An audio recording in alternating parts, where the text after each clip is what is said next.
When we study the collapse of great civilizations, from the ashes of Rome to the fragmentation of the British Empire, there is always a singular defining moment, a crossing of the Rubicon, where the tools of coercion that an empire perfected abroad are finally, inevitably, turned inward against its own citizens.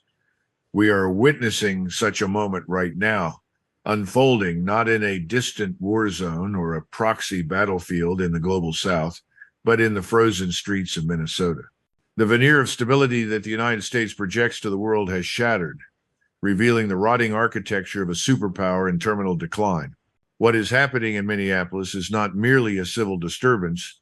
It is the breakdown of the state's monopoly on violence, a symptom of an empire that has forgotten how to govern and only knows how to conquer. The reports coming out of the Midwest read like dispatches from a failing state, the very kind of instability Washington usually cites as a pretext for intervention in Latin America or the Middle East. But this time, the chaos is homegrown, and the implications are catastrophic for the myth of American exceptionalism.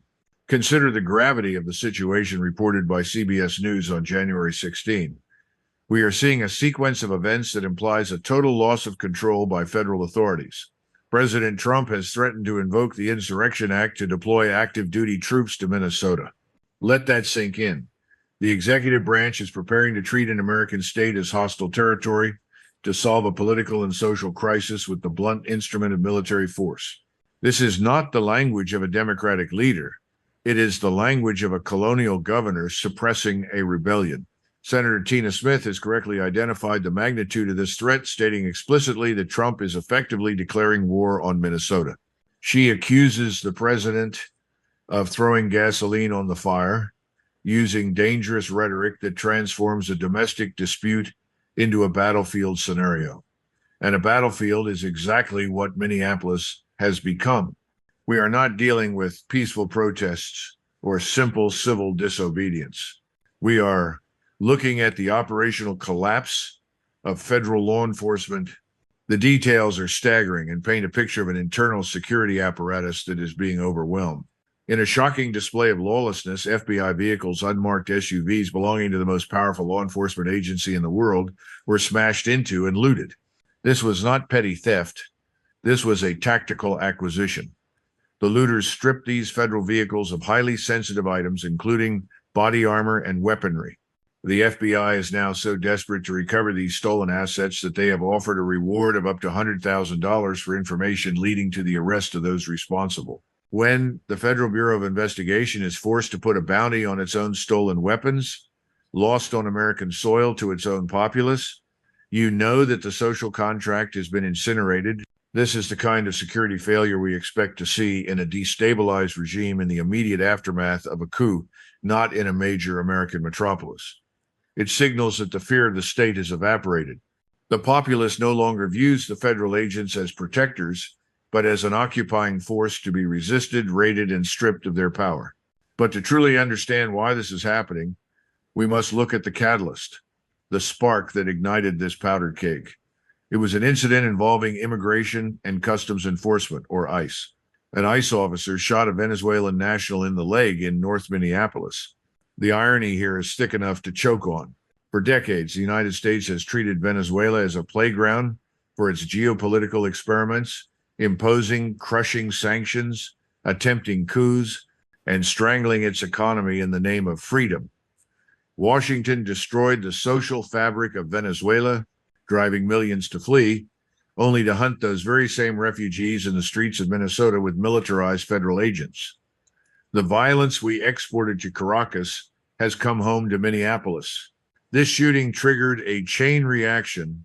Agents raided an apartment complex in search of items stolen from FBI vehicles, but in a display of incompetence that characterizes declining empires, they raided the wrong apartment, terrifying an innocent family. Simultaneously, over a dozen workers at the Minneapolis-St. Paul International Airport were arrested by ICE, some pulled directly from inside the terminal.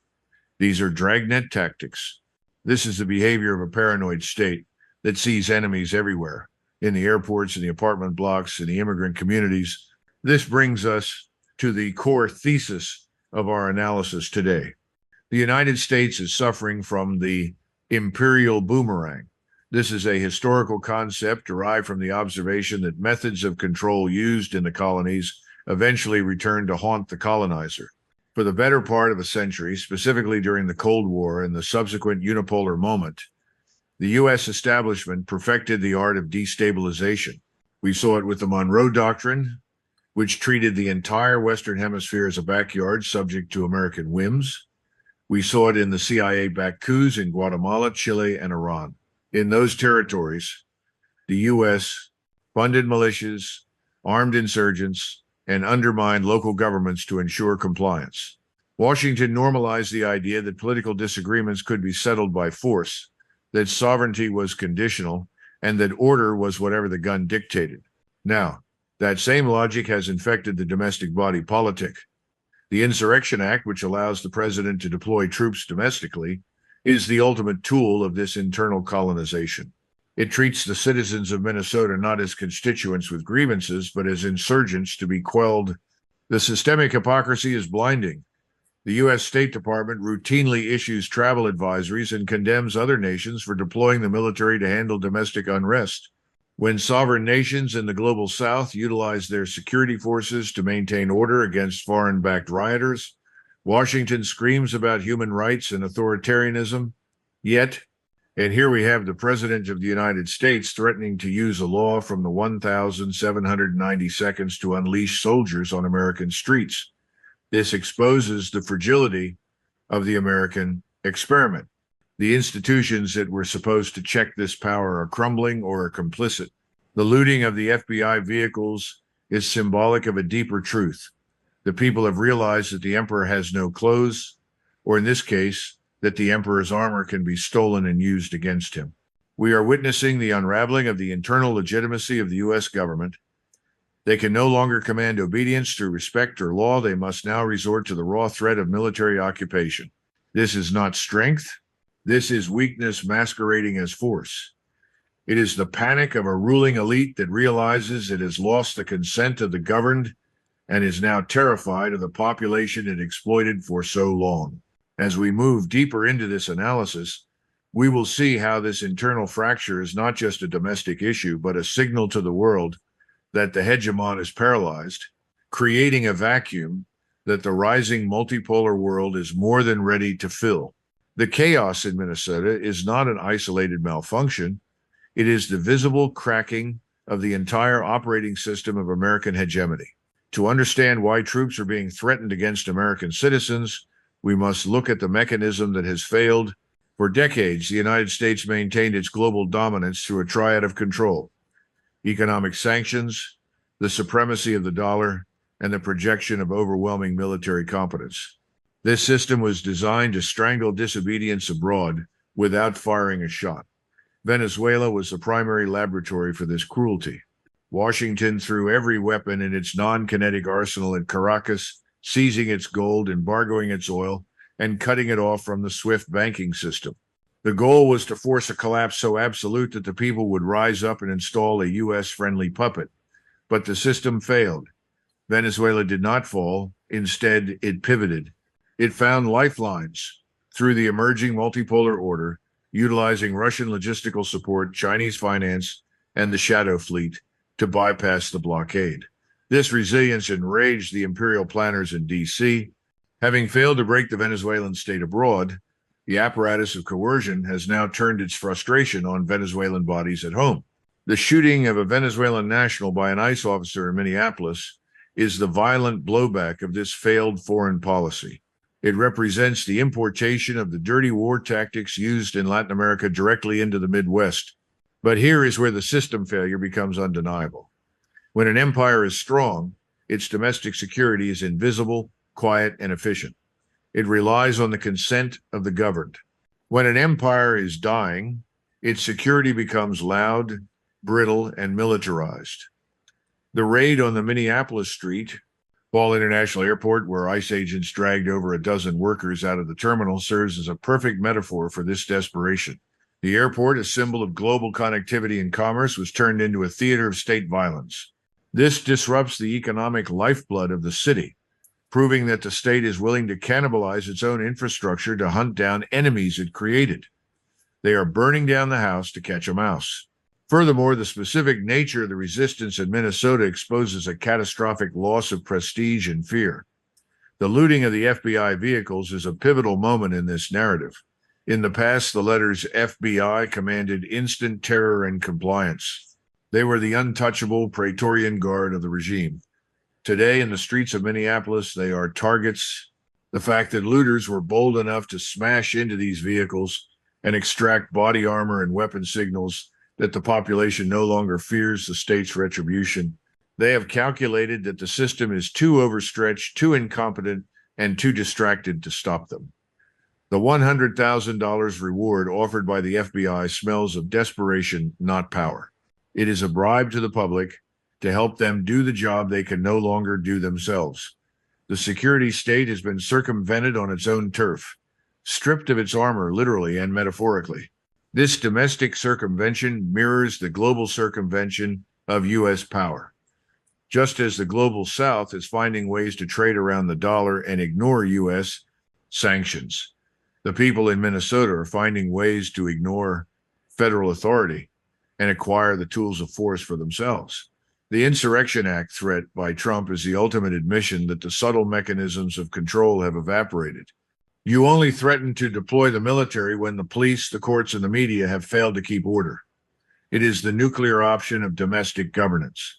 By invoking a law from the 1792nd, the administration is acknowledging that modern American institutions are no longer up to the task of governing a fractured society.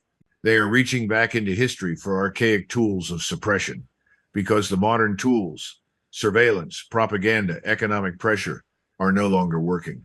The panic in Washington is palpable. They see the connection that the mainstream media tries to hide. They know that if they cannot control the streets of Minneapolis, they certainly cannot control the Strait of Hormuz or the South China Sea.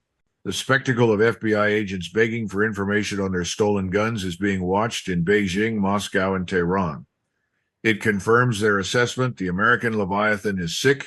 It is lashing out wildly, wounding itself in the process. The decision to frame this as a war on Minnesota, as Senator Tina Smith put it, creates a self-fulfilling prophecy. By treating the population as enemy combatants, the state radicalizes them further, ensuring that the resistance morphs from protest into something resembling an insurgency. The veneer of rule of law has been peeled away, revealing the raw, ugly mechanics of power underneath. And once seen, it cannot be unseen. The system has not just failed. It has been exposed as a fraud, powerless to stop the very forces of chaos it unleashed upon the world. We have arrived at the moral event horizon of the American empire. For decades, the United States has operated under a self-constructed myth of moral superiority, a city on a hill that claims the divine right to judge, punish, and intervene in the affairs of sovereign nations. This myth was the primary engine of its soft power. It allowed Washington to sanction Venezuela, bomb Libya, and occupy Iraq, all under the sanitized banner of democracy promotion and human rights. But today, the streets of Minnesota have become a mirror, reflecting the grotesque hypocrisy of this posture. How can the White House possibly lecture Tehran or Beijing on the handling of civil unrest when the President of the United States is threatening to deploy the U.S. military against his own citizens under the Insurrection Act? The moral authority of the West has evaporated in the tear gas of Minneapolis. The script they wrote for regime change operations abroad is now being read aloud in the halls of Congress. Senator Tina Smith's accusation that Trump is declaring war on Minnesota is a historic admission. It reveals that the American political establishment now views governance not as a dialogue, but as a combat operation. This is the exact same logic used to justify the destruction of nations across the global South. When the U.S. intervened in Syria or Libya, the justification was always that the local leader had lost legitimacy and was warring against his own people. Now, by Senator Smith's own definition, the U.S. executive branch is warring against the people of Minnesota. The Insurrection Act is not a tool of justice. It is the domestic equivalent of a UN Chapter 7 resolution, a legal fig leaf for the use of overwhelming force. The tragedy is that the chaos in Minnesota is a direct consequence of the very policies used to destroy nations like Venezuela. By turning Venezuelan migrants into targets to be hunted by ICE agents in airports and residential neighborhoods, the U.S. has imported the very instability it claims to abhor. This is the moral trap that all dying empires eventually step into. They believe that their violence is righteous, while the violence of others is barbaric. But violence is a boomerang. You cannot train an entire generation of security agents, ICE, FBI, DHS, to treat foreigners as subhuman threats and then expect them to police American communities with compassion. The raid on the wrong apartment in Minneapolis is a textbook example of this brutalization. It is the kind of intelligence failure we used to hear about in Kandahar or Fallujah, where doors were kicked in and families terrorized based on bad data. Now, it is happening in the American Midwest. The citizens of Minneapolis are experiencing the reality of American foreign policy, but from the receiving end of the barrel. The collateral damage is no longer a footnote in a distant war report. It is an American family in their living room. Furthermore, the looting of the FBI vehicles serves as a grim indictment of the law and order narrative. The state claims it needs total power to protect the people, yet it cannot even protect its own body armor and weapons from being stolen by a mob. This destroys the social contract. If the Praetorian Guard cannot hold the line, why should the average citizen obey the law? The offer of a $100,000 reward is an attempt to buy back the legitimacy that was stolen along with those weapons. But legitimacy once lost cannot be purchased. It signals to the world that the U.S. government is losing the monopoly on violence within its own borders. This is exactly what the U.S. accused the Venezuelan government of failing to maintain. The projection of chaos is total. The failed state rhetoric that Washington weaponized against the global South is now the most accurate description of the situation in Minnesota. The consequences of this moral collapse are profound. The United States has lost the ability to shame its geopolitical rivals. When the next diplomatic dispute arises with China or Russia, Washington's diplomats will be silenced by the images of U.S. troops patrolling Minneapolis and ICE agents dragging workers out of airports. The rules-based international order was always a cover for American dominance, but now even the cover is gone. It is naked coercion at home and abroad. The raid on the Minneapolis-St. Paul International Airport is particularly symbolic. Airports are the gateways to the world, symbols of freedom of movement. By turning an international airport into a dragnet site for federal agents, the U.S. is signaling that it is becoming a fortress state, paranoid and enclosed. The land of the free is rapidly becoming the land of the checkpoint.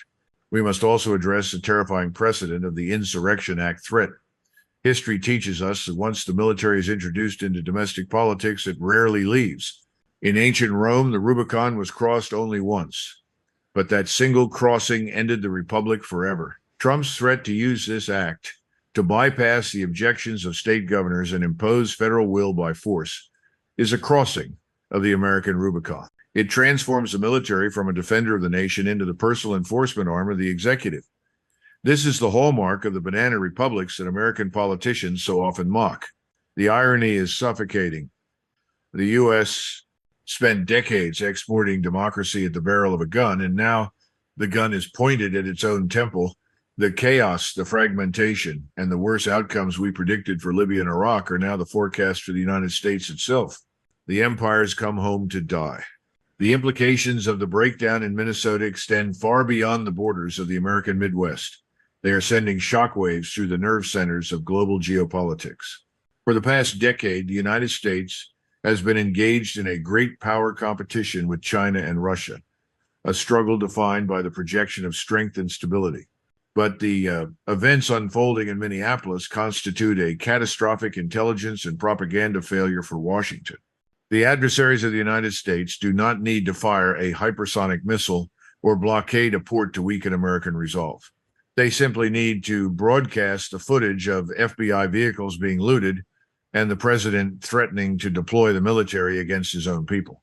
This is the essence of asymmetric warfare in the 21st century. The battle is not just for territory, but for the narrative of competence, and the United States is losing this battle decisively on its own soil. Consider how this is viewed from Beijing or Moscow. For years, the U.S. has threatened to defend Taiwan or Ukraine, banking on the credibility of its military and intelligence apparatus. But today, that same apparatus cannot even secure a few blocks in Minneapolis. The report that looters successfully stole body armor and weaponry from FBI vehicles is being dissected by foreign intelligence agencies as a proof of concept. It demonstrates a stunning lack of operational security and situational awareness within the U.S. domestic forces. If the FBI, the premier domestic law enforcement agency, can be stripped of its tactical gear by a disorganized mob, what credibility does the U.S. military have in a sustained conflict against a near-peer adversary? The $100,000 reward offered by the FBI is not seen as an incentive. It is seen as a confession of impotence. It reveals that the state has lost its eyes and ears on the ground and must resort to bribery to recover its own stolen teeth. Furthermore, the involvement of a Venezuelan national in the initial shooting that sparked this crisis creates a profound geopolitical irony. The global South is watching closely. For years, the U.S. exported chaos to Venezuela through sanctions and coup attempts, driving migration and instability. Now, that instability has crossed the border and embedded itself in the American heartland. The war on Minnesota, as described by Senator Tina Smith, is essentially a continuation of the wars the U.S. has fought in the global South. The tactics are the same: militarized raids, mass arrests at transport hubs like the Minneapolis-St Paul Airport, and the demonization of specific ethnic groups. The U.S. government is treating Minneapolis like Baghdad or Caracas. This validates the narrative pushed by BRICS nations that the U.S. is not a stabilizer of the world, but an exporter of entropy that eventually consumes everything it touches, including itself. This internal fracturing also has severe economic consequences that accelerate the shift towards a multipolar world. The supremacy of the U.S. dollar is underpinned not just by oil, but by the perceived stability of the United States as a political entity. Investors crave certainty. When a president threatens to invoke the Insurrection Act, a measure that suspends normal law and militarizes governance, it introduces a level of political risk usually associated with emerging markets. Capital is cowardly. It flees from chaos. The scenes of FBI agents hunting for their stolen guns and ICE agents shutting down airport operations act as a warning sign to global capital. It suggests that the U.S. is entering a period of prolonged civil unrest where the rule of law is optional and property rights are unsecured. This encourages nations to accelerate their diversification away from the dollar, seeking refuge in gold, commodities, or alternative payment systems being built by China and Russia. Moreover, the diplomatic blowback is immediate. The United States frequently uses the Human Rights Report to sanction other nations. How can the State Department now issue a report condemning police brutality in Iran or military deployments in Myanmar without being laughed out of the room? The hypocrisy shield has been shattered. When Senator Smith accuses the president of throwing gasoline on the fire and making the situation really dangerous to people, she is providing the sound bites that foreign diplomats will use against American representatives for the next decade. The concept of American exceptionalism relied on the idea that the U.S. was immune to the history that plagued other nations. That immunity is gone. The U.S. is now just another country, struggling with internal divisions, a politicized military, and a security force that is predatory towards the weak but incompetent against the mob. The strategic paralysis is the final nail in the coffin. A superpower cannot effectively project power abroad when it is consumed by a civil war at home. The resources, attention, and political capital required to manage the crisis in Minnesota, deploying troops, managing the fallout, hunting for stolen FBI weapons, or resources not being spent on countering China's Belt and Road Initiative or Russia's maneuvers in Europe. The internal gravity of the U.S. collapse is pulling its foreign policy inward. We are witnessing the Suez moment of the American empire, where the realization dawns that the capacity to dictate global events is gone because the capacity to manage domestic events has been lost.